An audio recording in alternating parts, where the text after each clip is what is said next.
Why is selecting spark plug heat range so important? Well, too cold kills power and too hot cooks pistons. So today I'll show you what heat range means and how you can decide what's best for your engine. Let's go.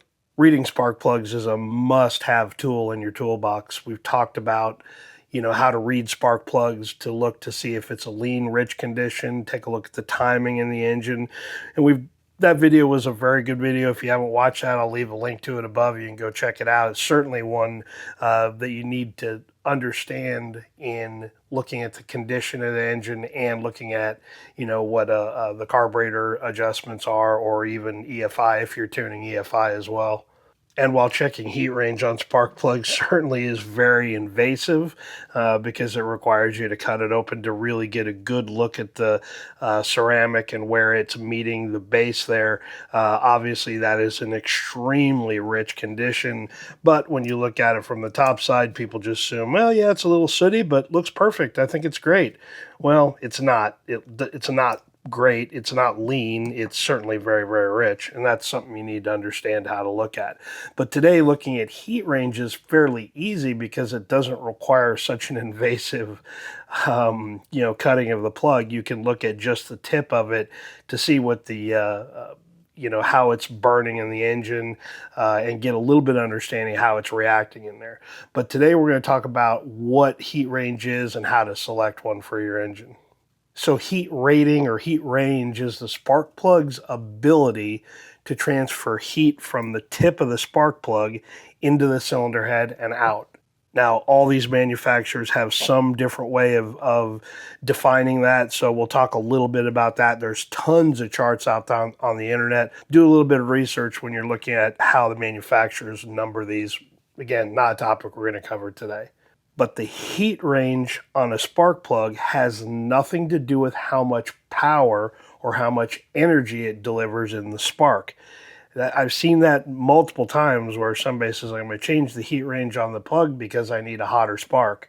Has nothing to do with spark. It's all about how it transfers the heat out of the spark plug into the cylinder head. Now, what that means is a hot plug has more heat that the tip will hold, and a cold plug will have less. It doesn't have the ability to hold heat. It transfers it very well. And I'm going to show you all those differences and why those two are the way they are as we break all these apart. So what that boils down to is when you have a spark plug that has a really long insulator on it, or nose, tip, lots of different names people have used for that. When it has a really long, that's typically a hotter spark plug. When it has a really short insulator at the top, when we say that, we're looking at where the break is. This little step right there, those steps is where the rest of the spark plug comes in contact with it. So on a cold spark plug, I'll draw that out in just a second so you can kind of take a little bit better look at it. It's where that little step is, and what we're looking at is the amount of insulator, tip, nose that is exposed inside there. So this tip is exposed a lot more on a hot plug, and it's exposed a lot less on a cold plug. It's really all you need to know about that. But now that we got that, let me go ahead and draw that because it's important to understand how those all go together and how they transfer heat. Let me draw that out because I think it'll be a little bit easier to understand. So when you talk about a hot range plug or a cold range plug, what you're really looking at is this. So forgive my drawing skills. They're not that, I'm going to try to draw a spark plug here. This is the threads. Okay, basically that's what this is right here on the spark plug. Threads, tips down there, that's that contact. When you talk about a hot plug, the ceramic, the insulator here, is what is the key piece to this. So when you're talking about that ceramic starts here at the top and it angles down into the plug, into the tip. The electrode is here, right? And back up in there and attaches to it and goes. So all that space in that area in there is what makes that a hot plug. The longer that tip is, the more extended that range and the less contact that it has with the body of the spark plug. That's what makes that a hot plug. Now on the cold side, Again, forgive me. Let's draw this out. There's our threads. Okay, now on a cold plug, what you have is just a very small portion of the insulator down here that is, there's your little electrode coming out of there. And what you do is you have contact with this all the way up the main body of it. That's what makes it a cold plug, meaning there's not a lot of gap here. See this gap here? Tons of it here, tons of it here, not a lot of it here, which means this insulator has more contact with the body of the spark plug, and it allows it to dissipate heat much easier, much quicker. That's what makes it a cold plug. You look at this one here, and I'll show you close-ups of all these, obviously. You can see that this has much more contact on the sides of that than the hot plug does. This is a really good way to look at it because you can see how much of the ceramic is in contact with the body of the plug. All of this all the way down to the tip, where the tip here is left exposed and doesn't come in contact with the body. That's a very short one. That's a cold plug. On a hot plug, this part right here is really the only part that comes in contact with the body of the outer spark part of the spark plug. That's the only part that comes in contact. Everything else in here is exposed, which means it doesn't transfer heat into the body really well, and from the body into the cylinder head where it gets cooled off. So that's why it makes it a spark plug or a hot plug. All of this area here is not in contact with the body, and it makes it very, very hot because it holds all the heat very, very well. Again, cold, hot. Easy way to see it. A little difficult because you got to cut apart a plug or two to do it, but that gives you an indication or understanding of why that's a cold plug and why that's a hot plug. Okay, hopefully you got a better understanding of that. I think cutting it apart really helps see the visual in what all that means. But in a colder spark plug, what tends to happen is because it's cold, it doesn't get hot, and the tip doesn't get hot enough to burn off any contaminants that are left behind after the combustion process will stick to the tip of the plug. That's why, and I'll see if I can find a picture on the internet and leave it here so you can take a look at it, where a cold plug becomes sooty. That means you're going to have to change the heat range of the plug, get a little bit hotter to get rid of those things. Typically when the tip on a cold plug gets really sooty like that, you're definitely going to lose power. It's not able to get rid of the heat very quickly. It sustains it in the tip, and that causes detonation, pre-ignition, things that you definitely don't want going on in the process. So understanding that when you have the wrong heat rating on a plug, you're going to reduce the life of the spark plug. You're certainly going to reduce the performance and the power that the engine picks up. And really the hard one is there are really some catastrophic things that can happen to an engine. Now, I don't think that's near as common as people tend to talk about on the internet, but it's certainly a distinct possibility, especially if you're running that engine at a higher RPM and the spark plug starts to break down because it's burned the ground strap completely off of it.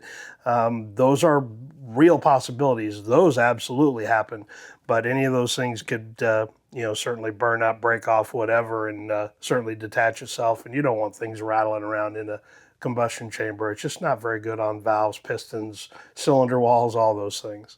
So now that we understand a little bit more about how the plugs are rated and what makes a hot plug and what makes a cold plug, let's talk about certain applications and how they dictate into what plug you should start with and then what you can monitor from there. So on a stock engine, and I hate to use the old analogy, but let's say a stock 350 from 1970, stock cams, stock cylinder heads, no headers, no nothing. If you make changes to that engine and add some more performance to it, the heat range should change along with it. So let's say on a normally aspirated small block Chevy 1970 engine, most of those had like a 4 to a 6 heat range of plug if we're talking about the NGK standard. Now I'm going to refer back to that at the most. I have a little bit of a cheat sheet. I may post that up on the website. Look for a link down in the description. That way you can take a look at it. But those are the three that I use: NGK, Excel, because they have a shorty plug, and Delco plugs. But I'll always pretty much go back to the NGK numbering system. So hear me out on that. You just have to cross that over into whatever brand of plug you're using, Denso, whatever the Ford equivalent is. I'll refer to the NGK standard. So if they're at a 4 to 6, typically I think it was a 6 on those. Sometimes a little bit hotter at a 4. If you're going to change the compression ratio, if you're going to add a little bit more aggressive cam profile, maybe you went, cam intake, carburetor, and headers. In every one of those instances, I always go one step colder. So let's say you're at a 6, then change the heat range of the plug to a 7. Go a little colder. Start there, and then you can see how the plug reacts. Then you can pull it after a few miles or a dozen miles, 100 miles, whatever it is, and look at the tip of it. And you don't have to cut it apart to look at heat range. And if it's a white, color, but it's not chalky or it's not completely sooty black, then you're in the right spot. Now, the flip side of that is what I use that spark plug there on LS engines with a turbocharger, supercharger is, but let's say you're a late model LS with a Edelbrock supercharger and you're making 6 to 8 pounds of boost on it. I will almost always go to the 10 to start with. Now, you can deviate a little bit from there, but 10's a good place to start. And the reason why is because when you have such aggressive cylinder head pressures, you're going to need the ability to get rid of the heat quicker in the plug, because everything you need is going on in that combustion chamber. You don't need any more of a hotter plug to pre-ignite those higher cylinder pressures, more volume, all the stuff that's going on there, the more turbulence that a supercharged engine creates in a combustion chamber, all of those things. So cold is the way to go. Now, again, you gotta monitor it. You gotta take a look at it. Most of the time on a turbocharged application, the NGK10 seems to work fairly well. Now, here's another one that's a little difficult. If you are running more, let's say you're back to that stock engine, but you need to add more timing in it because today's fuel sucks, and having a little bit more timing with even an E10 ethanol added fuel, having a little bit more time is definitely a good thing. You can go from, if you're running a 6, you can go to a 7 and see how it works out. There's nothing wrong with that. It's not a bad idea. Now, street cars that idle a lot, have a lot of, part throttle, just regular cruising, lots of idle time. They need enough heat to prevent fouling on the spark plug, and certainly running a hotter plug is a benefit in a naturally aspirated street car. E85 and methanol, that's another really common question I get. E85 is interesting because that fuel tends to run a little bit cooler, and you don't need a cold plug with it. You can sometimes get away with the same plug that you're using on a heat range. Now, that varies.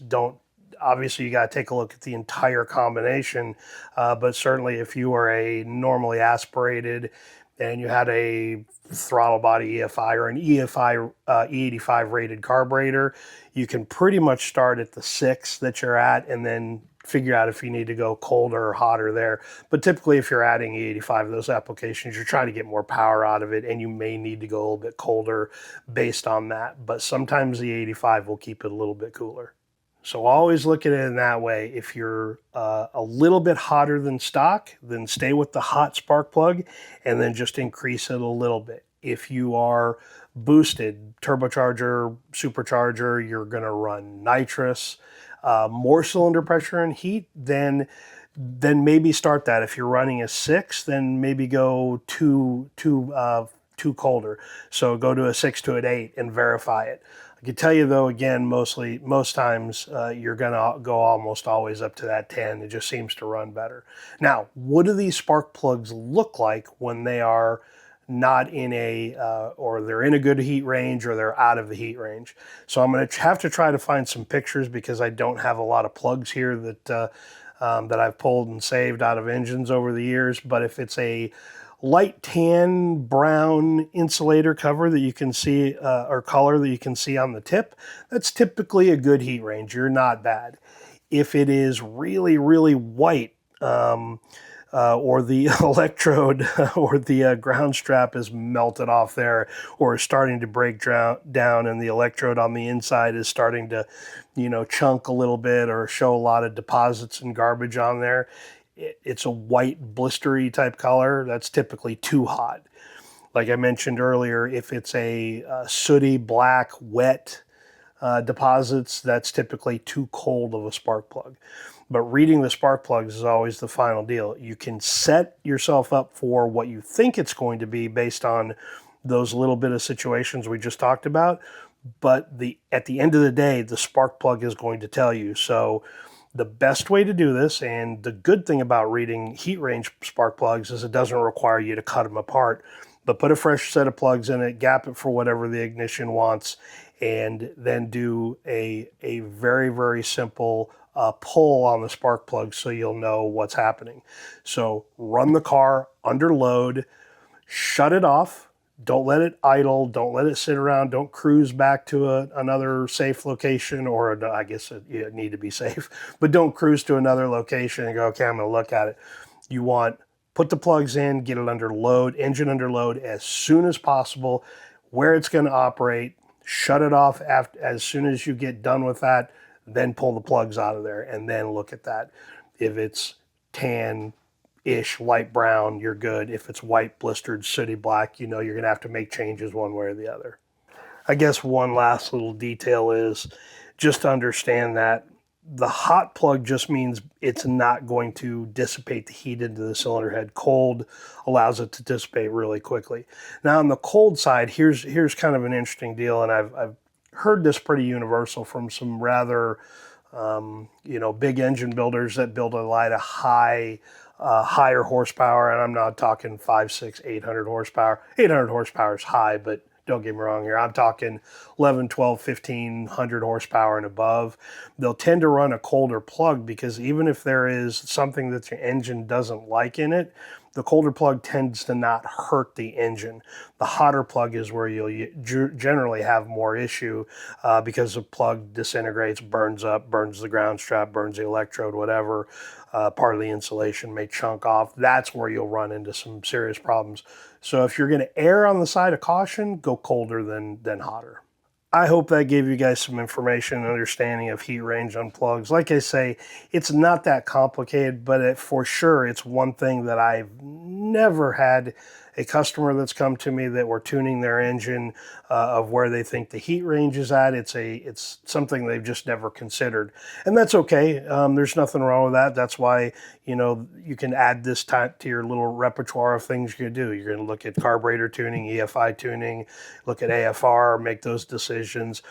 Bust open or cut open a spark plug, take a look at the insulator, see where the actual engine is seeing for where it's burning. This one's obviously very rich. We've talked about that quite a bit, but add that to it. Also take a look at the tip. And I see everyone posting online when they say, can you tell me if this spark plug is a lean or a rich condition? No, but I can tell you that the heat range is pretty close, or maybe you could go a little bit hotter, maybe you could go a little colder.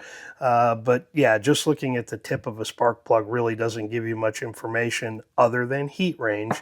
And that for sure you can do without being invasive, cutting the thing up. So if you got any questions on this one, unfortunately, man, I wish YouTube allowed you all to post pictures, or at least one picture of something you're looking at. That we could continue the discussion. But certainly don't hesitate. Leave your comments down below. I'm happy to help you with them there. And then, yeah, if you get into something more complicated, go to my website. There's a contact form there. I think it allows you to attach a couple of pictures on the first message you send, and then after that, after I respond, you can attach 20 or 30 pictures if you want. We can kind of figure out where you're at and what's going on with the engine.